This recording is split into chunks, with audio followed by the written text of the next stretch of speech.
Un día más, con la gracia del Señor, proseguimos el comentario del Catecismo de nuestra Madre la Iglesia. Lo hacemos hoy a partir del punto 914, comenzando con el apartado referente a la vida consagrada. Hemos terminado el apartado que hacía referencia a los fieles laicos. Primeramente hablamos de la Iglesia como pueblo de Dios, después de la estructura jerárquica de la Iglesia, después de los fieles laicos, y ahora hablamos de la vida consagrada. El primero de los puntos, el 914, muy breve, dice así: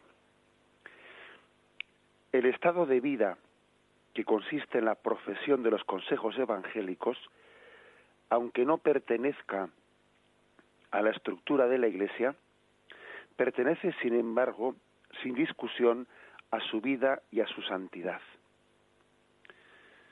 Bien, recordemos en primer lugar que el catecismo, a la hora de definir qué era la condición de los fieles laicos o de los seglares, en el punto 897 decía que por laicos o por seglares se entiende aquellos cristianos, los que no han sido llamados al orden sagrado sacerdotal, los que no han recibido el sacramento del orden sacerdotal, o los que no tienen una profesión de vida de un estado religioso reconocido en la Iglesia. Es decir, que hay como tres formas de vivir la vida cristiana en este momento entre nosotros. Una es sencillamente el orden sacerdotal, el que tenemos los sacerdotes que hemos sido consagrados por la imposición de las manos del obispo. Otra es la de el religioso o el consagrado, que no todos se llaman religiosos, sino también se puede ser consagrado sin dar ese nombre de religioso, el consagrado que ha hecho una profesión pública de los consejos evangélicos. Ahora explicaremos esto, de los tres consejos evangélicos: pobreza, castidad y obediencia.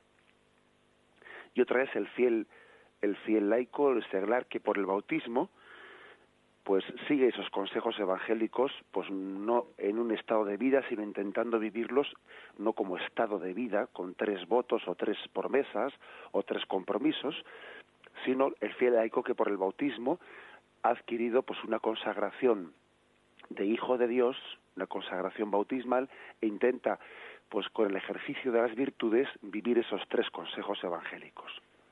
O sea que dentro de la Iglesia hay como 3 formas de vida: el estado sacerdotal,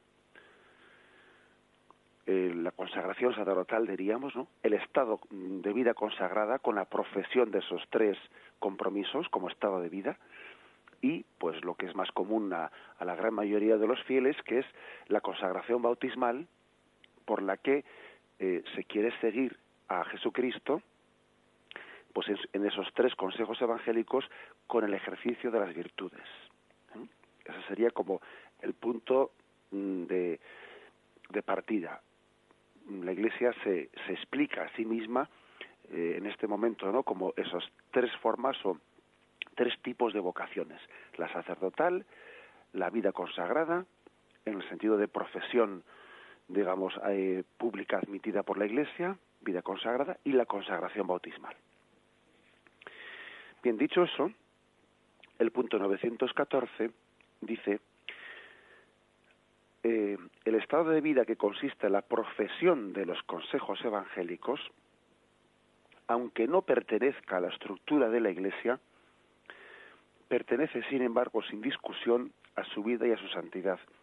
¿A qué se refiere con esto de que aunque no pertenezca a la estructura de la Iglesia? Es una frase interesante, pero que conviene un poco entender. Cuando se dice que no pertenece a la estructura de la Iglesia, quiere decir que si uno recurre a la forma en la que Jesús en el comienzo de la Iglesia expresó o predicó a los apóstoles la forma de extender el Evangelio, él no habló del estado religioso o la vida consagrada de la misma forma que pudo hablar, o pudo él fundar o transmitir el orden sagrado de los obispos, el orden sacerdotal. desde Jesucristo parte de una manera, a la hora de explicar lo que es el episcopado, lo que es el sacerdocio, partió de Jesucristo de una manera clarísima, en el sentido que él fundó, o sea, él dio inicio a la sucesión apostólica. Instituyó, podríamos decir, ¿no? Instituyó el orden sagrado con la imposición de las manos desde el principio. Y eso pertenece a la estructura de la Iglesia, pues el sacerdocio, porque Cristo mismo lo instituyó y comenzó la sucesión apostólica desde los primeros 12 apóstoles.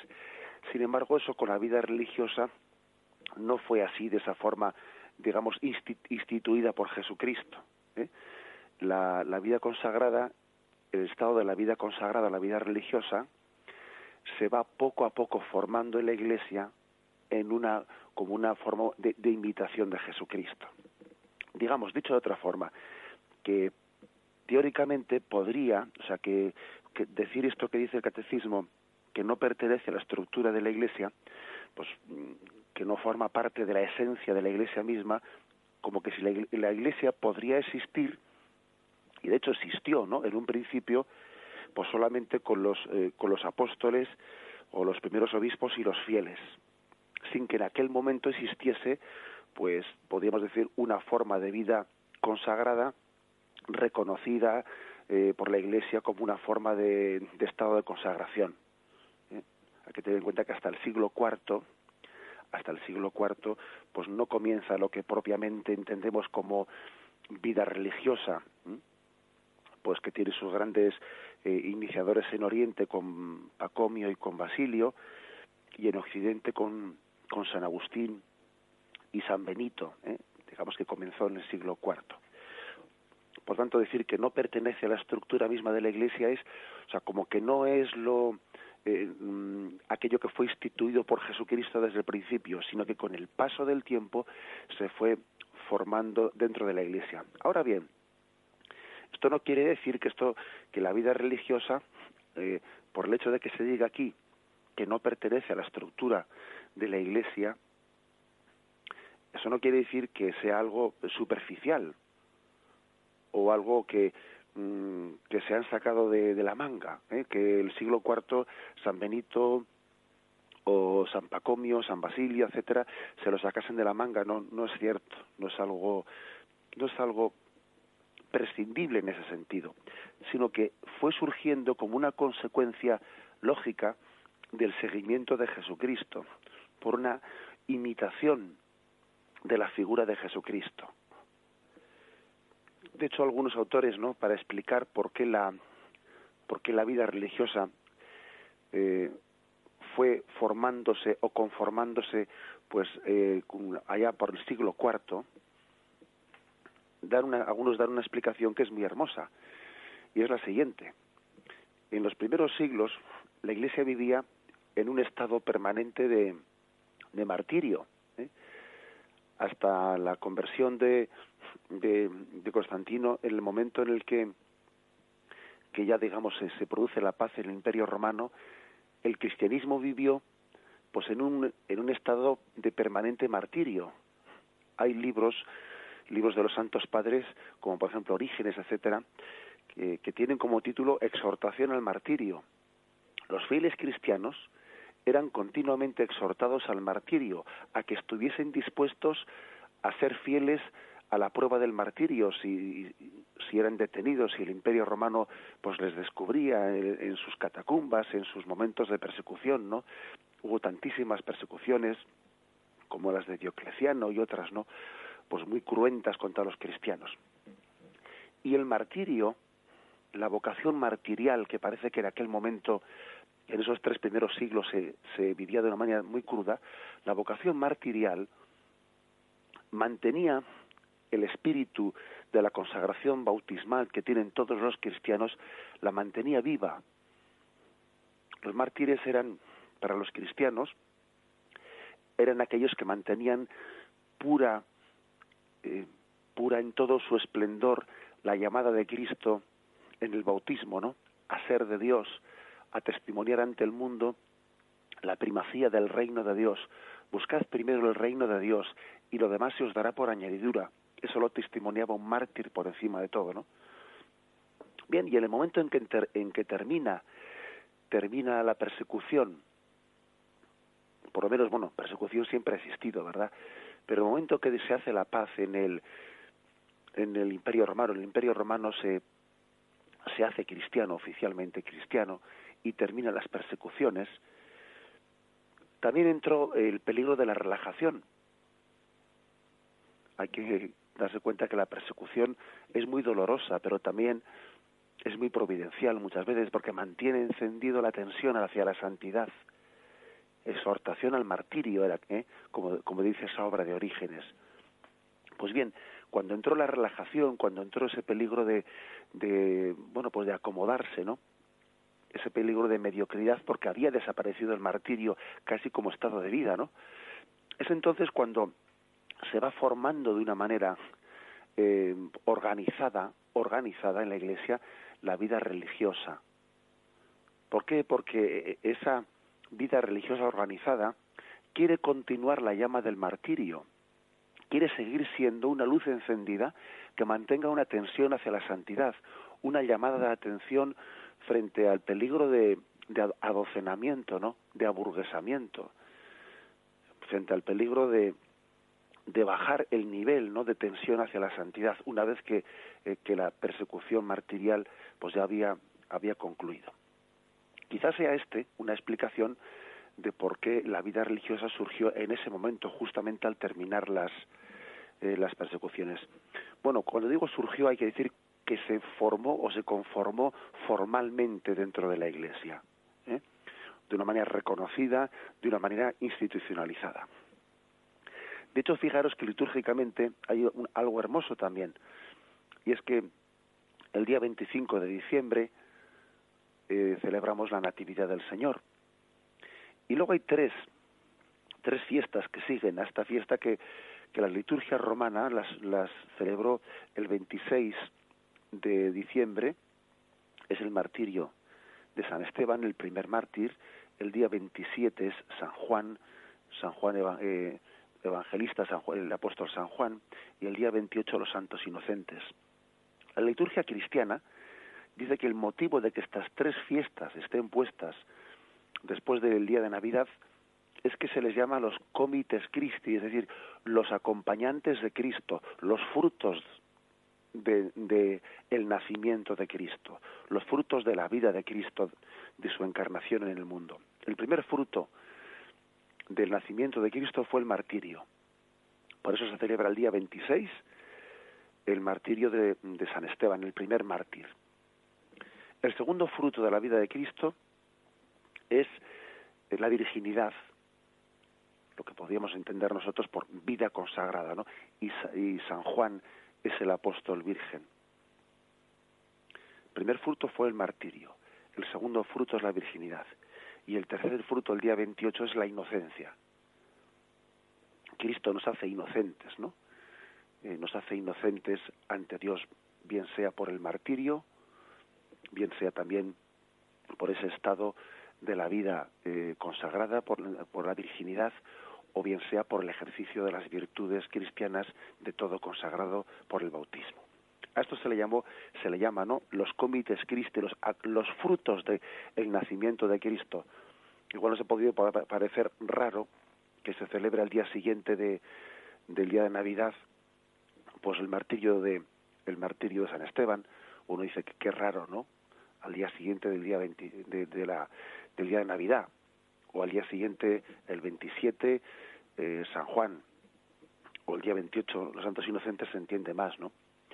Bien, pues esta es quizás una explicación que nos pone en el contexto. Aunque el estado de vida religiosa o de vida consagrada no perteneciese a la estructura de la Iglesia fundada por Cristo, instituida por Cristo, como la instituyó los apóstoles, ¿no? Sin embargo, sí que pertenece al corazón de la Iglesia, porque de alguna manera está en la plena imitación de Jesucristo. Y como vamos a ver ahora, ¿no?, pues es algo así como el corazón de la Iglesia, en cierto sentido. Fijaros que llega a decir el Concilio Vaticano II, Y hay también algunos de los documentos del Papa Juan Pablo II, de feliz memoria, como Vita Consagrata, etcétera, dice: la vida consagrada está en el corazón mismo de la Iglesia, como el evento divino para su misión, ya que indica la naturaleza íntima de la vocación cristiana y la aspiración de toda la Iglesia esposa, hacia la unión con el único esposo. La profesión de los consejos evangélicos pertenece indiscutiblemente a la vida y a la santidad de la Iglesia. Y continúa Juan Pablo II. Esto resulta evidente, ya que la profesión de los consejos evangélicos está íntimamente relacionada con el misterio de Cristo, teniendo el cometido de hacer de algún modo presente la forma de vida que Cristo eligió, señalándola como valor absoluto y escatológico. Jesús mismo, llamando a algunas personas a dejarlo todo para seguirlo, inauguró este género de vida, que bajo la acción del Espíritu se ha desarrollado progresivamente a lo largo de los siglos en las diversas formas de vida consagrada.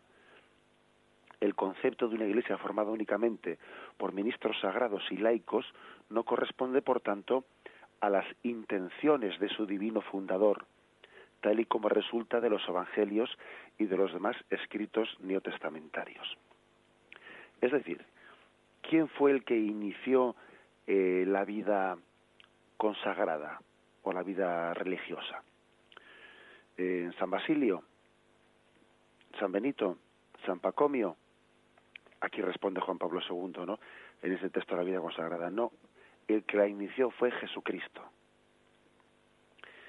Lo ha dicho de una manera clarísima, pues, este texto de Vita Consagrata. El que la inició fue Jesucristo. Ahora bien, es cierto que bajo la acción del Espíritu Santo, a lo largo de esos primeros siglos en la Iglesia se le fue dando forma, y la vida religiosa de una manera formal, pues viviendo en comunidad, formando comunidades bajo una regla, etcétera, etcétera, pues bueno, pues fue tomando poco a poco forma hasta que ya, pues en el siglo IV se formaliza dentro de la Iglesia, ¿no? Pero eso, fijaros como ha dicho este texto, es Jesucristo mismo quien lo inicia con su propia vida. Por eso dice que el concepto de una Iglesia formada únicamente por los sacerdotes o por los obispos y por los laicos no pertenecía a la voluntad de Jesús. Jesús estaba ya desde el inicio, aunque él no instituyó, como con el sacerdocio, pues una forma así perfectamente organizada desde el principio. Él sembró la semilla para que la vida religiosa fuese desarrollándose a lo largo de los siglos. Bien, vamos a hacer un breve momento de reflexión y continuamos enseguida.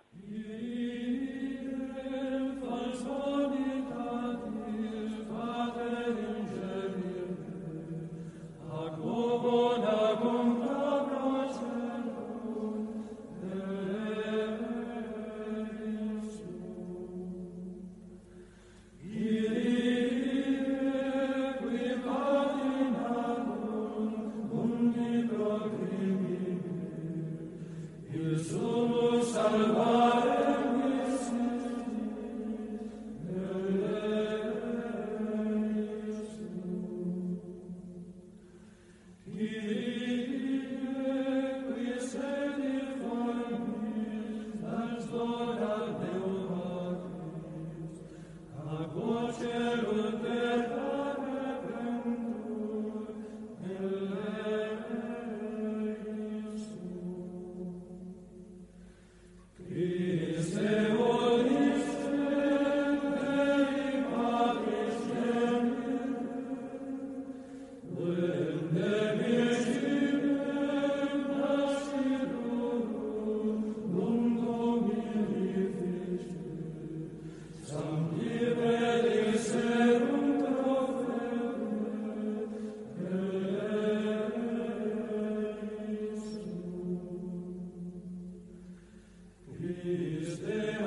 bien, y ahora, si podemos, vamos a explicar los dos puntos siguientes que tienen como título Consejos evangélicos, vida consagrada.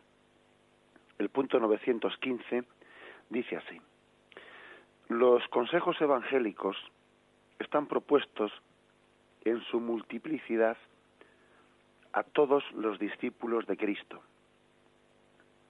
La perfección de la caridad, a la cual son llamados todos los fieles, implica, para quienes asumen libremente el llamamiento a la vida consagrada, la obligación de practicar la castidad en el celibato por el reino, la pobreza y la obediencia. La profesión de estos consejos en un estado de vida estable, reconocido por la Iglesia, es lo que caracteriza la vida consagrada a Dios. Bueno, primera afirmación importantísima del catecismo, que los consejos de la vida evangélica están propuestos para todos los discípulos de Cristo. Todo bautizado está llamado a vivir los consejos evangélicos, lo que se llama consejos evangélicos. Los consejos evangélicos pues son muchos, ¿no? Son en el fondo todos los consejos que el Señor nos dio como forma de vida, pero especialmente se concretan en la tradición de la Iglesia en tres: el consejo evangélico de la castidad, de la pobreza y de la obediencia. Bien, estos tres consejos evangélicos dice que son para todos los bautizados, para todos los bautizados. Pero algunos en concreto han recibido la vocación que se llama bien religiosa o bien de vida consagrada. Han recibido la vocación de vivirlos de una manera especial, con una profesión de unos votos o de unos compromisos, porque digo votos o compromisos porque es que dependiendo de las familias, no, pues los religiosos propiamente les llaman votos, los institutos seculares y otras formas de vida pues no les llaman votos, sino que igual les llaman promesas o les llaman compromisos. Pero bueno, digamos que aquí, dentro del apartado de vida consagrada, pues se mete tanto a los estrictamente a los que se llaman religiosos como a los que se llaman consagrados, en un sentido pues que no pertenecen a órdenes religiosas, pero se llaman institutos seculares, o también otras formas o familias de vida apostólica, sociedades de vida apostólica, etcétera. Bien, por lo tanto, los consejos evangélicos son para todos nosotros. De hecho, si os fijáis, cuando comienza la Cuaresma, la Iglesia predica para todos sus fieles, cuando les imponen la ceniza, les predica tres medios de santificación: limosna, ayuno y oración.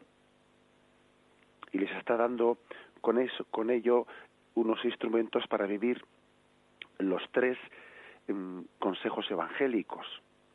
Frente a la tentación del materialismo,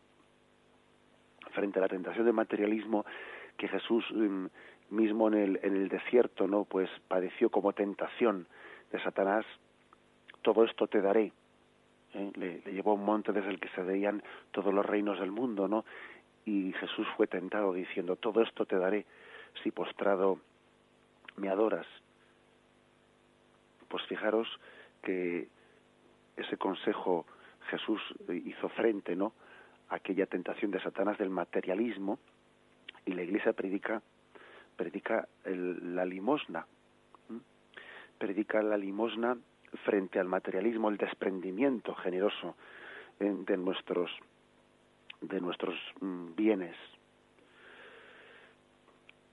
Por tanto, a nivel de virtud, nosotros estamos llamados, todos los bautizados están llamados a vivir este consejo evangélico, pues al nivel de tener un corazón desprendido de los bienes materiales, un corazón dispuesto a ayudar a los pobres.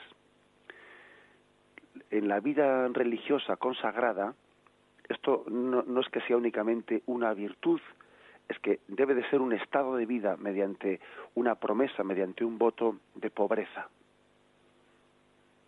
No es que al religioso, al consagrado, no es que se le inste a ser generoso y desprendido de los materiales, no, es que lo asume como estado de vida, el no tener nada, el renunciar a disponer de bienes materiales. Pero fijaros bien que lo que era una forma para todo bautizado, una forma de luchar contra el materialismo, un consejo de cómo luchar frente al materialismo, se convierte como en un estado de vida para el religioso. El abrazar la pobreza como voto, el no tener nada. Hay otra tentación, recordarla bien, la tentación del prestigio, ¿no?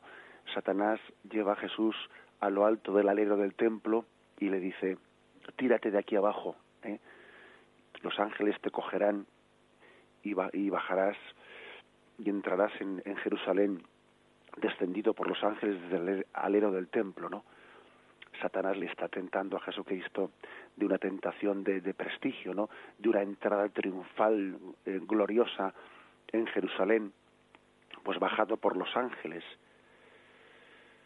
Sin embargo, Jesús rechaza esa tentación y quiso entrar en Jerusalén pues de una forma humilde, montado en aquel pollino, en aquel borrico, ¿no? Su entrada es humilde. Pues bien, es la tentación del prestigio, la tentación del poder, ¿no? La tentación de esa especie de forma deslumbrante y apabullante, ¿no? En la que todo el mundo nos gusta sencillamente tener éxito, tener poder, ¿no? Que no haya nadie que se nos resista, ¿no? Y frente a esa tentación, la Iglesia nos predica la humildad y predica, por ejemplo, en la Cuaresma, predica la oración. Sé humilde, la oración es la sumisión a la voluntad de Dios. Jesús eligió, frente a esa tentación del prestigio, de entrar en Jerusalén de esa forma, eligió el camino de la humildad. Eligió el camino de la humildad, de entrar de otra forma distinta en Jerusalén. El camino de la humildad que a nosotros, a todo bautizado, se le predica mediante la oración. Sé humilde, sométete a la voluntad de Dios. La oración es la búsqueda de la voluntad de Dios, el alejamiento de esa especie de búsqueda de gloria propia y la búsqueda de la gloria de Dios. Cuando uno ora, está buscando la gloria de Dios y no la gloria propia. Está buscando que haciendo la voluntad de Dios no encuentre uno el propio sentido de su vida, pero haciendo la voluntad de Dios. Pues bien, esto que a todos los fieles cristianos no se nos aconseja que hagamos, ¿no? Pues en el religioso, en el consagrado, pasa a ser un estado de vida mediante el voto o la promesa de obediencia.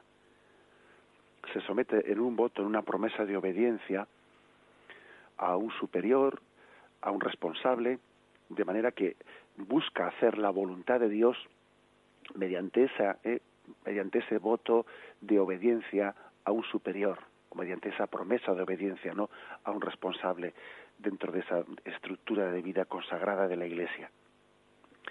Y la tercera tentación que Jesús tuvo pues en el desierto: haz que estas piedras se conviertan en pan. Jesús es tentado pues de lo que la carne le está pidiendo en ese momento, ¿no? Es tentado de la tentación del placer. Lo que el cuerpo le pide es comer, porque estaba haciendo ayuno y lo que quería era romper ese ayuno, y lo que su cuerpo le pedía era sencillamente dar satisfacción a lo que la carne le pedía. Y Jesús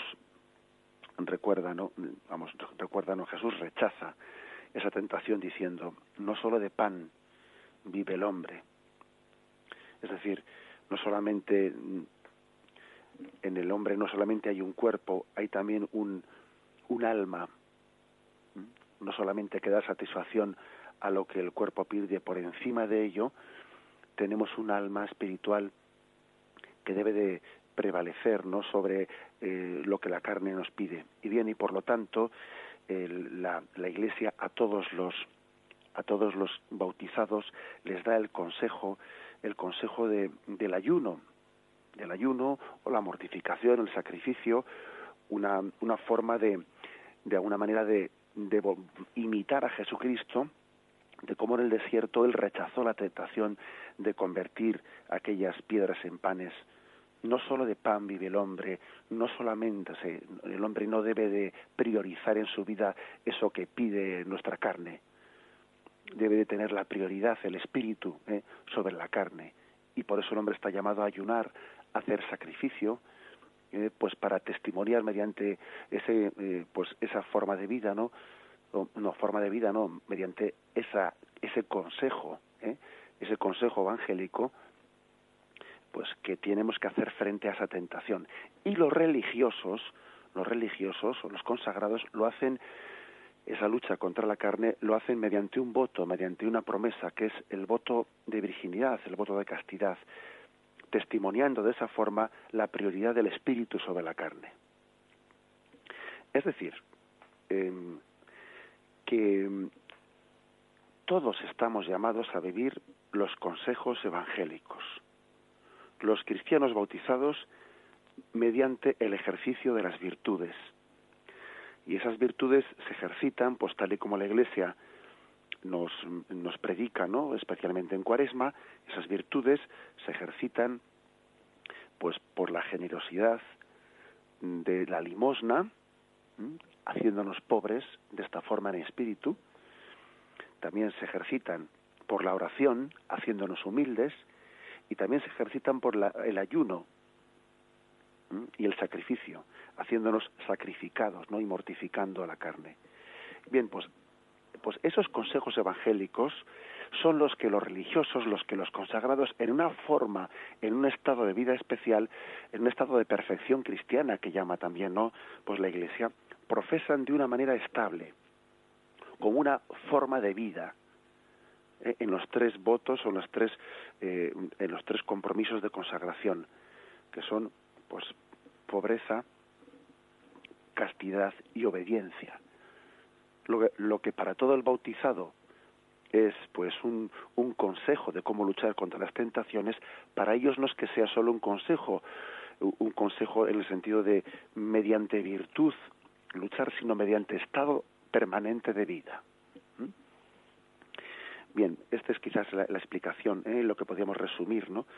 El punto 915, hacemos una breve interrupción y concluimos con el punto siguiente.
Bien, y el punto 916, con el que hoy concluiremos este apartado que tiene por nombre Consejos Evangélicos, Vida Consagrada, el punto 916 dice: el estado religioso aparece por consiguiente como una de las maneras de vivir una consagración más íntima, que tiene su raíz en el bautismo y se dedica totalmente a Dios. En la vida consagrada, los fieles de Cristo se proponen, bajo la moción del Espíritu Santo, seguir más de cerca a Cristo, entregándose a Dios, amado por encima de todo, y persiguiendo la perfección de la caridad en el servicio del reino, significar y anunciar en la Iglesia la gloria del mundo futuro. Dos afirmaciones principales tiene este punto, ¿no? La primera, que el estado religioso o el estado de vida consagrada lo que hace es vivir de una forma más íntima, con todas sus consecuencias, pues lo que es la consagración del bautismo. Porque todo cristiano es consagrado por el bautismo. Por el bautismo estamos consagrados a Dios. Lo que ocurre es que el estado de vida religiosa que llamamos, ¿no? O el estado de vida consagrada que llamamos, lo que hace es extraer como sus últimas consecuencias, ¿no? Llevar esa consagración bautismal hasta su culmen. Es vivir de forma más íntima, más intensa, más plena.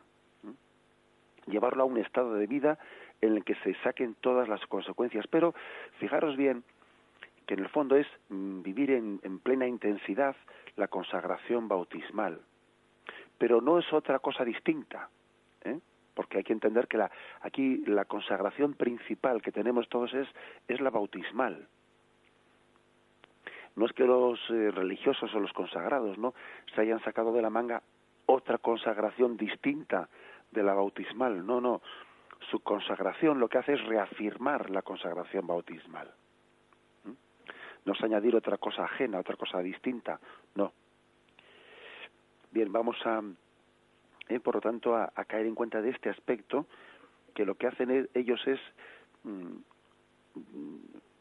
testimoniar hasta dónde llega la consagración bautismal, hasta qué punto configura toda nuestra vida en una filiación divina, pues que nos marca en Cristo. Y en segundo lugar, lo que afirma este punto del catecismo es que viviendo de esta forma los religiosos están significando y anunciando en la Iglesia la gloria del mundo futuro. Esto es muy importante. La vida religiosa, el estado de vida religiosa o la vida consagrada, está significando y anunciando en la Iglesia la gloria del mundo futuro. Es como un farol encendido en medio de una noche que nos está indicando por dónde está el puerto, por dónde hay que ir. La vida religiosa de aquellos que han profesado los tres votos o las tres promesas, ¿no?, pues de pobreza, castidad y obediencia, es como nos están testimoniando cuál es la vida futura en el cielo. Veamos esto. Cuando ellos han profesado, ¿no?, la vida, el voto de virginidad, ese voto de castidad, llamado de otra forma, ¿no?, o de celibato, que también es otra forma de llamarlo, ese voto, esa promesa, nos está recordando que la vida futura será eso. En la vida futura, como dice el Evangelio, no habrá marido ni mujer. El matrimonio es un estado de vida que no es eterno, es temporal. Es temporal porque en la vida eterna todos seremos esposos de Cristo. Las bodas del Cordero, que están expresadas, ¿no?, en la Sagrada Escritura, son el desposorio de Cristo con todos nosotros, con todas las consecuencias. Por lo tanto, aquellos que han hecho este voto de castidad, ¿no?, nos están recordando, son como un faro encendido que nos están recordando a todo el mundo que estamos llamados a desposarnos con Cristo por toda la eternidad y que esa va a ser nuestra forma de vida en el cielo para siempre. No olvidemos, ¿no?, eso, porque es que por supuesto que el matrimonio es un camino de santificación, pero es que es un sacramento a través del que el marido y la mujer, el cónyuge, me está uniendo a Cristo, o sea, me uno a Cristo a través del cónyuge, pero en la vida eterna me uniré directamente a Cristo con una esponsalidad directa. Y la vida religiosa, la vida consagrada, aquí en este estado de iglesia peregrinante en el que todavía nos encontramos, nos está recordando que ese será nuestro estado para siempre, ser esposos de Cristo por toda la eternidad.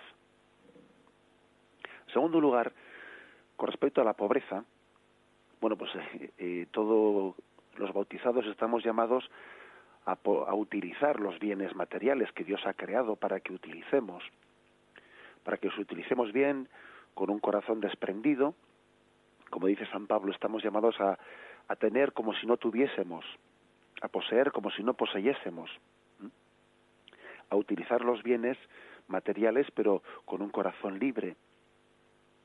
Pero es que el religioso, cuando profesa el voto de pobreza, está siendo un faro encendido, está siendo un anuncio de que en la vida eterna el único bien que vamos a poseer es Dios. Él será el único tesoro. Allí no habrá necesidad de ningún otro bien material para ser feliz. Es como evocar esa parábola del tesoro escondido. El religioso nos la está evocando. Aquel hombre que encuentra en un campo un tesoro, va y vende todo lo que tiene y compra ese campo para quedarse con el tesoro. La vida religiosa evoca esa parábola, porque es un recordatorio de que todos los bienes materiales por los cuales nos afanamos en esta vida a veces aquí se van a quedar, aquí se van a quedar, y nuestro único tesoro será Dios, la riqueza infinita del corazón del hombre. Es por lo tanto otro anuncio. El religioso anuncia eso a la hora de profesar el voto de pobreza y prescindir ya en esta vida de los bienes materiales. Y en tercer lugar, cuando el religioso profesa el voto de obediencia de renunciar al ejercicio, ¿no?, de su libertad, ¿no?, teniendo que pedir permiso para una cosa, teniendo que pedir permiso para otra cosa, pues él se somete a un superior, a un responsable, y tiene que, someter su libertad, ¿no?, a ella. Con ello también nos está testimoniando algo importante, que es que la verdadera libertad no es otra cosa que la búsqueda de la voluntad de Dios. La verdadera libertad no es el ejercicio de autodeterminación, en el sentido de que en cada momento hago lo que me parece conveniente, o sencillamente hago una libre opción. Lo importante de la libertad no es que sea yo el que elija, lo importante de la libertad es que elija bien, que elija el destino adecuado, que utilice la libertad para adherirme al bien.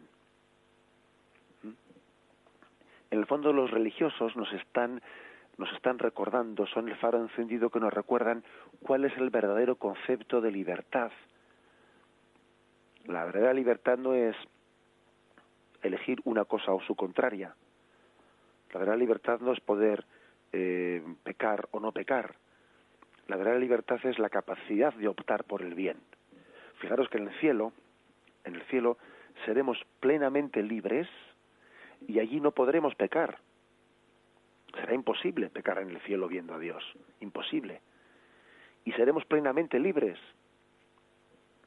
Y de alguno, ¿y entonces cómo es eso? Pues porque la libertad no es poder pecar. Eso precisamente es la debilidad de la libertad. Eso es la falta de libertad. Plenamente libre es María y no peca. Nosotros somos menos libres y pecamos, ¿no? En el cielo seremos plenamente libres porque nuestra adhesión a la voluntad de Dios será plena y absoluta, porque nuestro alimento será hacer la voluntad del Padre, como dice Jesucristo. Y entonces, en ese estado de obediencia y de sumisión plena a la voluntad del Padre, seremos plenamente libres.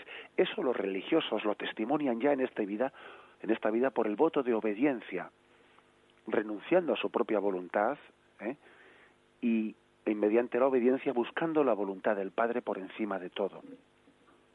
En este sentido, es en el que este punto del catecismo dice que el estado de vida religiosa significa y anuncia lo que va a ser la vida próxima, tanto pues por el voto de castidad, por la celibato, tanto por el voto de pobreza, Cristo será nuestro tesoro, y tanto por la obediencia, nuestra única voluntad será la voluntad de Dios.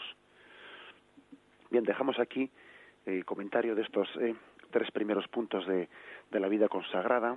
Continuaremos a partir de mañana, Dios mediante. Ahora vamos a dar paso a la intervención de los oyentes. Podéis llamar al teléfono 917 107 700. 917 107 700.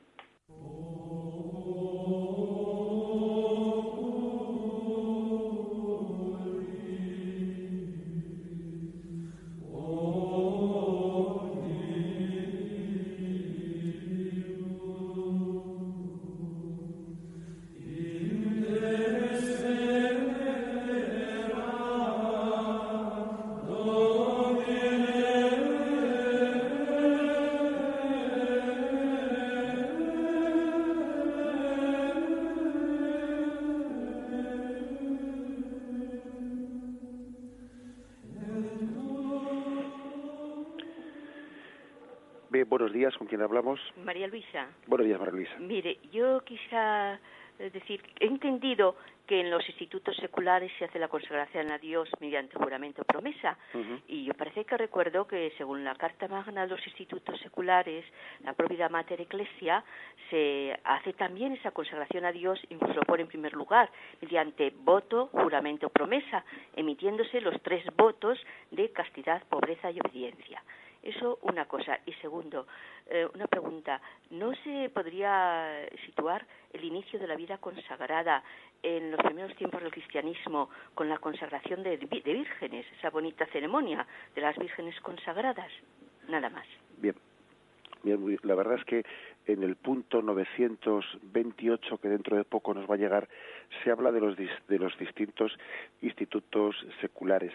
Ya habréis observado que la forma en la que yo he intentado hablar pues de la vida religiosa, pues he estado continuamente hablando de vida religiosa o vida consagrada, porque es que dentro de la Iglesia, por la gracia del Espíritu Santo, ¿no?, tenemos tal variedad de carismas, que es muy difícil pues que todo el mundo se vea reflejado en una sola fórmula. Hay que decir que hay tal variedad de institutos seculares, tal variedad de sociedades de vida apostólica, etcétera, pues que es difícil que todas ellas tengan una fórmula unificada.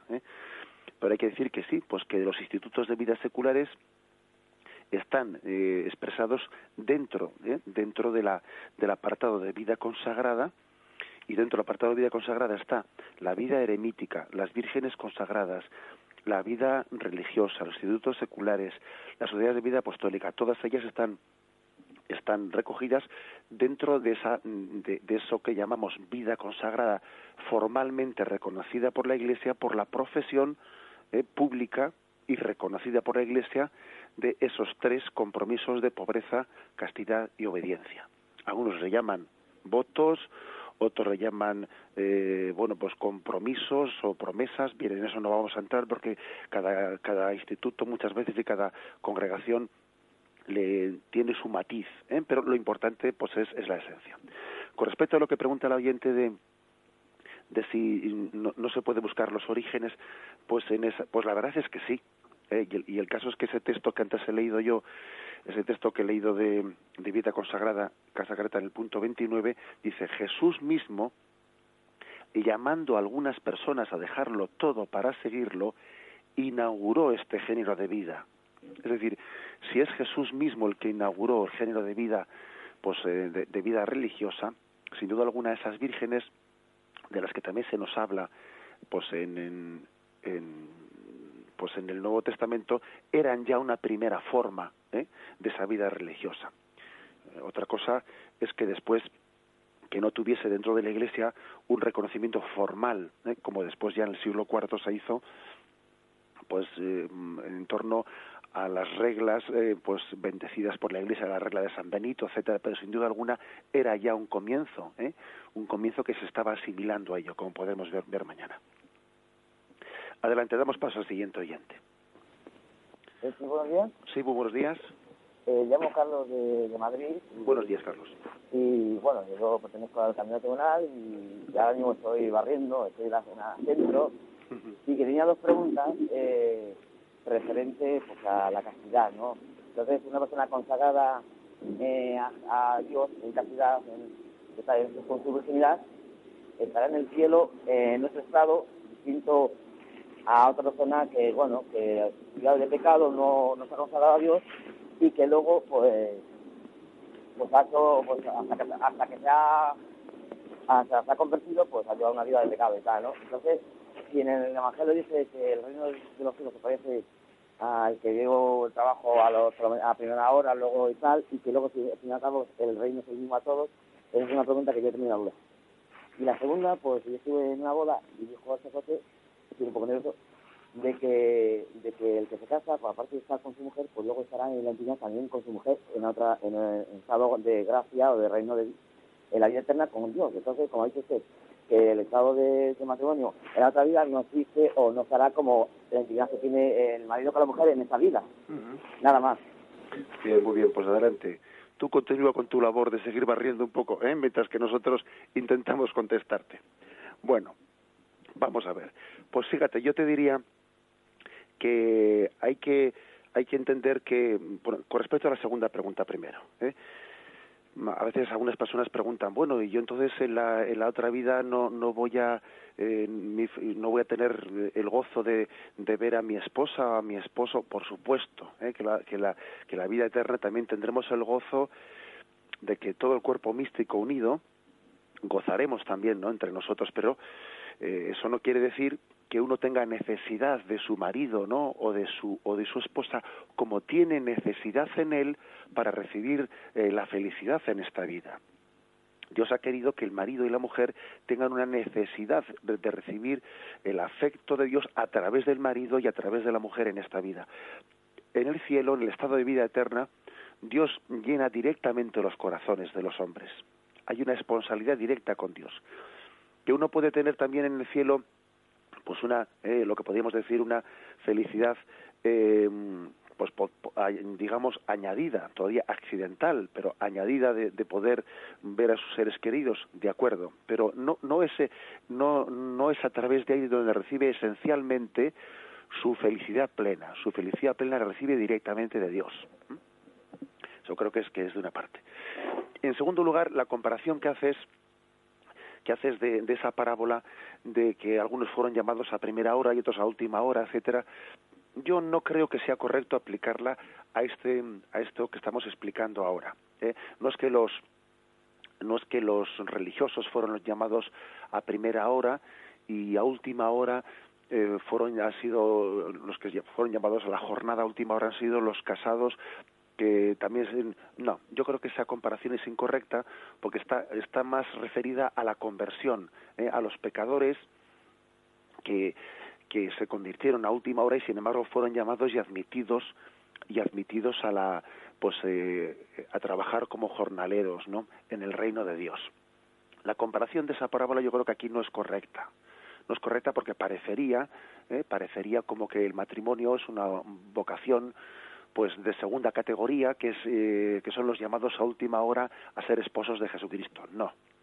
Me parece una comparación que es un poco forzada y podría como dar la impresión de que el matrimonio pues no es un camino de santidad, o menos santo. O parece que en la primera parte de la vida uno ha entregado, como se dice, ¿no?, ha entregado pues la carne al mundo y ahora que ya soy anciano entrego los huesos a Dios. No, eso me parece incorrecto. Son caminos distintos para llegar al mismo fin. Esa parábola de los llamados a primera hora y a última hora se refiere más bien a los pecadores que a primera hora no han respondido a Dios, sea en cualquier estado de vida, por cierto, y que a última hora pues se han convertido y han sido fieles. Bien, vamos a dar paso a una última llamada.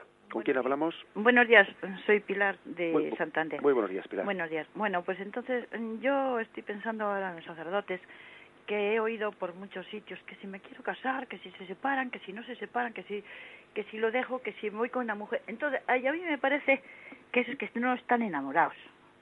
No están enamorados, porque lo que no estamos consagrados, sabemos que cuando está el corazón ocupado, no necesitamos otro corazón, ¿me entiende? Pues que no sé cómo decirle, que hay personas que dicen que es que me enamoraba, me iba a salir de sacerdote, es que esos señores no les llena la iglesia, están casados con la iglesia y no les llena, sencillamente no están enamorados de la iglesia y necesitan estar enamorados. Y a mí me parece un poquitín raquítica esa vocación que tienen, me parece, no sé, a mi entender, que no están enamorados sencillamente. Bueno, pues nada más, buenos días. Muy bien, muy buenos días. Bueno, pues es cierto que claro, pues que el sacerdote, incluso cuando no sea religioso, ojo, el sacerdote incluso, aunque no sea un sacerdote religioso, que pertenezca a una orden religiosa, aunque sea un sacerdote secular, pues la promesa de celibato que él ha adherido, pues la debe de vivir no sencillamente como una especie de un precepto o una ley eclesiástica, la debe de vivir, como bien ha dicho esta oyente, como un medio de enamoramiento de Jesucristo y de responsabilidad con Jesucristo. Porque al final el sacerdote, aunque no sea religioso, aunque pertenezca a esa otra estructura de la Iglesia que llevamos el orden sacerdotal, mediante la promesa del celibato, pues tiene, ¿no?, una ocasión maravillosa de enamoramiento, porque él no está ejerciendo una profesión, está ejerciendo una vocación, y él no, que es muy distinto, y él está haciendo lo que está haciendo no únicamente por responder a una tarea, no, sino por responder al amor de Jesucristo que le llama, que primeramente le cautiva, le enamora, ¿no? Y fruto de ese enamoramiento luego viene la tarea pastoral. Antes es el ser que el hacer, y desde la unión con Cristo pues surge la fecundidad, Eso pasa un poco como con el matrimonio, ¿no? Los hijos surgen de la unión íntima. Bueno, pues también la tarea pastoral surge del enamoramiento de la unión íntima con Jesucristo, ¿no?, que es lo que después hace el sacerdocio fecundo. Pues muy bien, demos gracias al Señor por haber podido compartir, ¿no?, este tiempo. Mañana continuaremos con la gracia de Dios. Me despido con la bendición del Señor. La bendición de Dios Todopoderoso, Padre, Hijo y Espíritu Santo, descienda sobre vosotros. Alabado sea Jesucristo.